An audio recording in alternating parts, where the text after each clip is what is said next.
Tonight, though, we want to take a closer look at the opioid epidemic and the ongoing fight to end the crisis. First, some good news. According to the CDC, drug overdose deaths fueled mostly by fentanyl have been on a steady decline since 2023. But there's bad news. The FDA is warning of a new synthetic drug that's hitting the streets. Jennifer Bisram shows us the growing danger of Nitazene.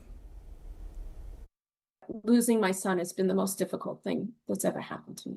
On Long Island, New York, it's been just over a year since Sharon Valente's 32-year-old son Vincent died from a drug overdose. I miss our conversations. I miss our conversations. I miss his voice. Vincent died after a 15-year battle with drugs that started when he was just 17 years old. Sharon believes his heroin use led to a fentanyl addiction, which ultimately took his life. As family members, we're sick and suffering along with our loved ones who suffer from substance use disorder. While just 2 milligrams of fentanyl could be lethal, authorities are now sounding the alarm about an even more dangerous synthetic opioid called Nitazene. This illicit drug is being smuggled into the United States and pressed into pills here. Frank Tarantino is a special agent in charge with the DEA.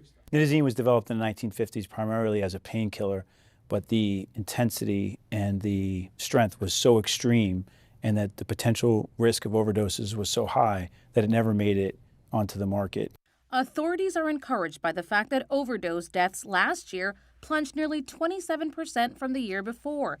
Fentanyl remains the leading cause, but officials say Nitazene is up to 40 times more potent and powerful.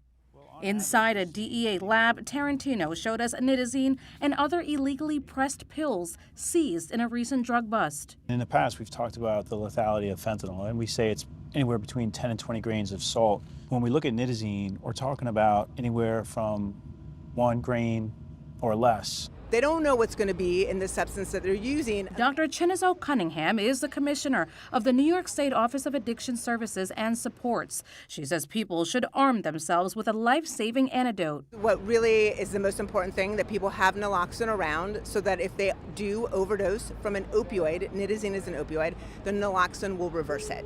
Back on Long Island, Sharon Valente keeps her son's memory alive by warning others about the dangers of drug abuse. As a mother, what is your advice to other parents? You can't sit back and think that it's a phase. Educate yourself to never say that it's not going to be my kid or it won't happen to us.